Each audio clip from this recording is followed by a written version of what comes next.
ស្ដីបងប្អូនតោះថ្ងៃនេះមករកគ្រឿងសមុទ្រម្ដងបងប្អូនថ្ងៃនេះខ្ញុំមករកខ្យងដែលគោលនៅសមុទ្រភ្នំដូងបងប្អូននៅខាងក្រៅខ្នងខ្ញុំនេះយើងមករកខ្យងហើយនៅខាងក្រៅខ្ញុំគឺជាវាលទឹកប្រៃហើយឥឡូវកុំឲ្យខាតពេលយូរយើងទៅរើសខ្យងដែលគោលទាំងអស់គ្នាតោះបងប្អូនតោះនេះបងប្អូនសិតតែខ្យងបងប្អូនឃើញនេះទីឃ្លាដែលយើងរកខ្យងបងប្អូននេះវាលធំល្វឹងល្វើយហើយសម្បូរបងប្អូនខ្យងដែលគោលនេះអូនេះបងប្អូនខ្យងដែលគោល វ៉ានៅរស់បងប្អូននៅរស់អូច្រើនមែនតើវ៉ាអូអានេះក៏នៅរស់ដែរបងប្អូនវ៉ាធំបងប្អូនវាស្តៀងនឹងចាក់ឆែងនេះបងប្អូនធំបងប្អូនអូអេមតែម្ដងវ៉ាវ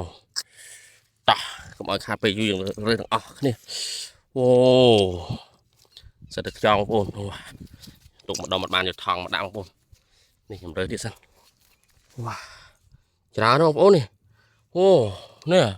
បងប្អូនឃើញវានៅតែខ្ញុំបងប្អូននេះនោះខ្វះបងប្អូនទៅពេញហ្នឹងទាំងអស់ហើយសិននៅរស់បងប្អូននោះនៅរស់ទាំងអស់នេះវ៉ាអូអានេះប្រហែលជាងាប់វ៉ាខ្ញុំរើសដាក់ម្ដុំសិនច្រើនមែនទេបងប្អូនយើងមិនបាក់រត់ទេបងប្អូនណាចង់ញ៉ាំវាហើយយើងការញ៉ាំចំអិនរបស់វាអត់ពិបាកទេបងប្អូនហើយយើងយកទៅដំយកទៅក្បាលមកនេះបងប្អូននេះវ៉ាច្រើនបងប្អូនអើយឃើញអញ្ចឹងមានងាប់បងប្អូនណាសិននៅរស់ទាំងអស់នេះបងប្អូនអូសម្បូរមែនទេវ៉ាអូច្រើនណាស់បងប្អូនអើយអូសិននៅរស់អេមបងប្អូននេះអូ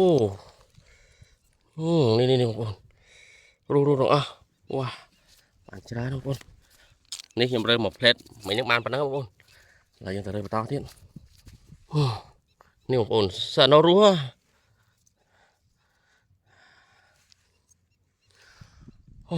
ហើយនោះមេធីមរបស់ខ្ញុំមករកក្តាមថ្មបងប្អូនទេសភាពនៅទីនេះពិតជាស្រស់ស្អាតមែនទេបងប្អូនអូ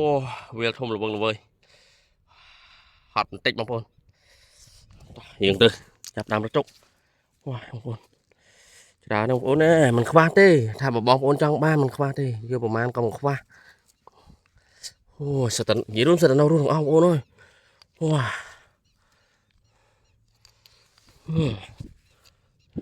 នេះអូមកផ្លែតទេខ្ញុំរត់មកផ្លែតបានប៉ុណ្ណឹងបងប្អូននេះ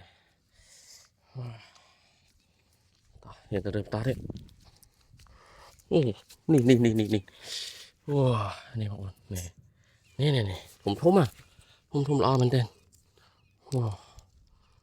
អូសរុបទាំងអស់ងាប់បងប្អូនឃើញអញ្ចឹងមែនមិនដាក់ងាប់ទេណាអូនេះបងប្អូនមកផ្លែតប៉ុណ្ណេះរើសបានមិនថឹកទេបងប្អូនបើយើងចំណាយពេលទៅតែ1ម៉ោងទៅ2ម៉ោងមិនខ្វះហើយវីដេអូរបស់ខ្ញុំដល់ទីចប់បងប្អូនវ៉ាចង់និយាយថានៅតំបន់សមុទ្រមិនខ្វះគ្រឿងសមុទ្រហូបទេឲ្យតែឧស្សាហ៍បងប្អូនជាពិសេសយើងមករើសឲ្យបានជួបនឹងទេសភាពស្អាតបែបនេះបងប្អូន